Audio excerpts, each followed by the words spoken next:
May 27th. Now, you know, you never can predict the weather, never can tell what's going to go on, but this is what happens when you get a lot of rain in a short distance of time. Normally, this water is about ankle deep. And so I'm going to say right now, it's probably a good 5, maybe 6 foot deep. Well, compared to 6 foot, compared to ankle deep, that's a hell of a change. But anyway, you know, they talk about adventure bikes. Look at the whole bottom flooded. Okay. They talk about adventure bikes. Well, what is an adventure bike? An adventure bike is any bike that you have an adventure on.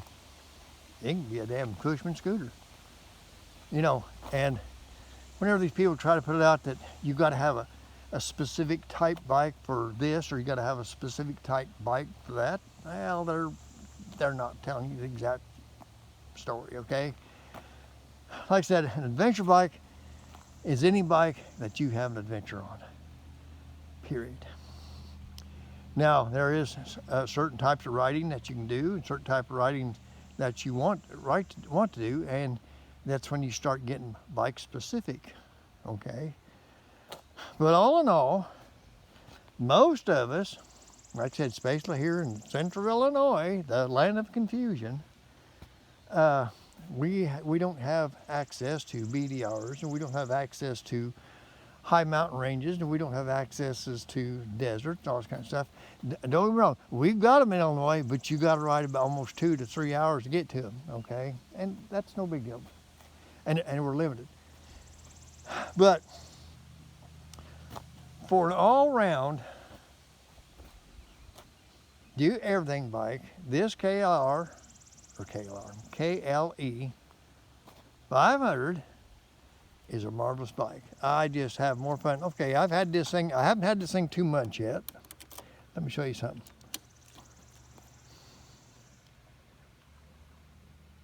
What's that say? 1,025. That means I put 1,000 miles in this bike in less than 2 months. I ride it. I bought it to ride, and I have just had a blast on it.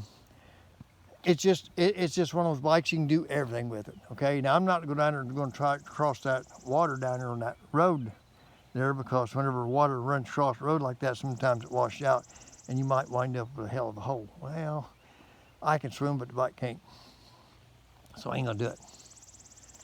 But anyway, an adventure bike is any bike that you have an adventure on, okay?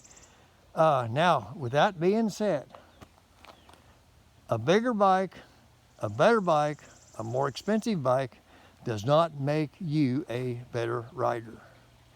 There's only one thing that can make you a better rider, and that's to ride. And that's to get in situations that normally you wouldn't be in. That's to get in situations where you're thinking, oh shit, what do I do now? Okay, you've got to have some of those oh shit moments. And if you survive them, then you say, yeah, next time that happens, it won't be an oh shit, it'll be, I can do this. So you got to learn.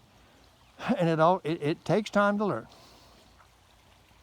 But anytime somebody tries to preach to you, get a better bike, get a bigger bike. Horsepower is not skill. Horsepower can enhance your skill. Horsepower can show you how much skill you ain't got, okay? So buy the bike accordingly to what you're going to ride and how you're going to ride. And use common sense, use your head, okay? And you know, don't get me wrong, this bike here, I had a KL, what the hell was it? It was a Versy 650. And I love that Versy 650. And I traded off because I was thinking I was getting too wild on it, so I traded off the Tenere. Well, little did I know the Tenere has more power anyway, but Tenere also has more capabilities than what the Versy did, okay? Well, I owned that Versy for, 3 or 4 years, and I loved it. But I traded off for Tenere. I thought, because if I keep riding the way I've been riding this Versy, I'm gonna hurt myself. So I traded off. Well, ever since I traded that Versy off, I always missed it. I always missed the thrill of being able to twist the throttle there and getting the thrill. I mean, you know, I'm not saying the Tenere won't do it, but like I said, the Tenere is a different beast. Tenere does good on corners. It does good on single, or not single tracks, but gravel roads, dirt roads. It does great. And in the right hands, it can do single tracks. But like I said, just remember one thing. The stock bike is not what Poles Torres does these jumps on. I think he's got some kind of a modification. I don't know. But anyway, he's a great rider. And he's got skills. But also, he's a big guy, and he has the body mass to maneuver that big bike. So that's something else you got to think about. Is your body mass enough to maneuver that bike, or is your body mass too much for that bike? There's a happy medium there. But anyway, I traded off that Versy, and I thought, I always missed that bike. But after I bought this 500, this bike, if, like I said, I've said it once before and I'll say it again, if I could only have one bike, and knowing what I know now, I'd have this KLE 500, because it's got good road mannerisms.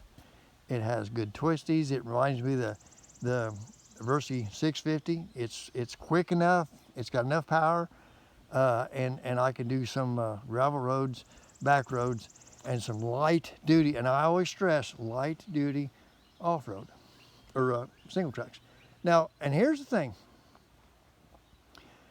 Any bike, the more you ride it, and like I said, I've got 1,000 miles in less than 2 months, and I've got 6 bikes I ride, so it's like, But anyway, the more you ride it, the more comfortable you get with it, the more you know what the bike's capabilities is, then you know more of what your capabilities is on that bike, okay?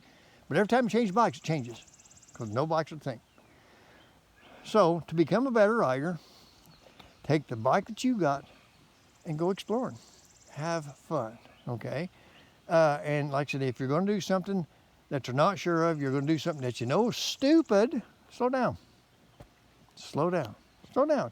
And then that way, if you throw the bike in the dirt, it throws you off there, you're going, well, I learned my lesson. I'll do that again, or I won't do it again. It's like, it's a learning process. Riding a motorcycle is a learning process. And I've seen people talk about counter steering. They said, you can't get the same results out of leaning as you can counter steering. I agree, I disagree, okay? I've been riding bikes a long time. This bike here, I can lean this thing over where I'm sitting up almost perfectly straight, and this bike is almost on the pegs, okay? That's what I'm saying. You got to learn the bike, you got to ride the bike, you got to know what its capabilities is, you got to know what your capabilities is, okay? It's a learning process. So, but I love this bike. It's fun. It is nothing but pure old D fun. And I was kind of afraid of that high rev motor. Shit, that thing there, I'll tell you what, it goes $6,000 there and say that's all you want. It'll do it. It's great. I'd seen reviews where the guys took them out there, and you don't take a new bike, okay? I didn't get this thing over $4.5, $5,000 at the most in less than 600 miles. I just didn't do it because I want the thing to break in. I want it to be broken right. And I think I did it because now it runs fantastic. It feels like it would almost keep up that 650 Versy. Feels like it. Like I said, because I get the same thrill off it. But anyway, pick and choose, and any bike that you got is an adventure bike. Is an adventure bike, and it's like, and I've said this before, and I'll say it again. I said, you've got to know that bike. And with that being said, this is just my personal opinion. I don't like electronics. I don't care. I don't give a shit what the Europeans like. I don't give a shit. I don't care. Because anytime that bike is doing something that you're not in control of, total control, you missed out on that learning experience. If that thing says, well, you're in deep sand there, so I'll make the clutch slip so we can just get through it, that's when you got to learn how to feather the clutch. I rode in mud that was ankle deep or better, okay, almost, and just feathered the clutch. I was in the bottom one time on the KLR. KLR is a heavy bike, top heavy. And it was nothing but pure old D solid mud. Matter of fact, when I first hit the road, it threw me in the mud there, and I'm covered from head to toe. And so, but anyway, I got on the bike and I rode it out of there. I rode it for about a mile in that mud like that. But I was feathering the clutch, constantly feathering the clutch, constantly, back and forth, back and forth, back and forth. But I learned how to ride in mud. See what I'm saying? So if you've got a chip doing that for you, you didn't learn shit. You're going, bike will do it. Well, that's up to you. You buy what you want. You do it right. You ride your way. But I don't like chips. But anyway, any bike you're on, any bike you've got is an adventure bike. People are getting, labels and tags. They're getting, this bike is an adventure bike. They're all adventure bikes. They're all adventure bikes.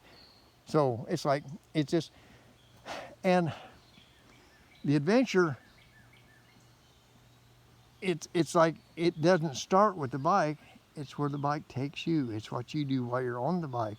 It's what you experience as you're going to where you're going. And most time, the adventure is just the ride. So it's not rocket science. But anyway, 1,000-mile review on the KLE. I still love it. I was just riding my 300L today, and I love it too. It's got its place. This KLE did not take the place of any of my bikes. It made its own. Made its own. Well, I guess that's kind of enough of that. Hey, ride safe, ride free.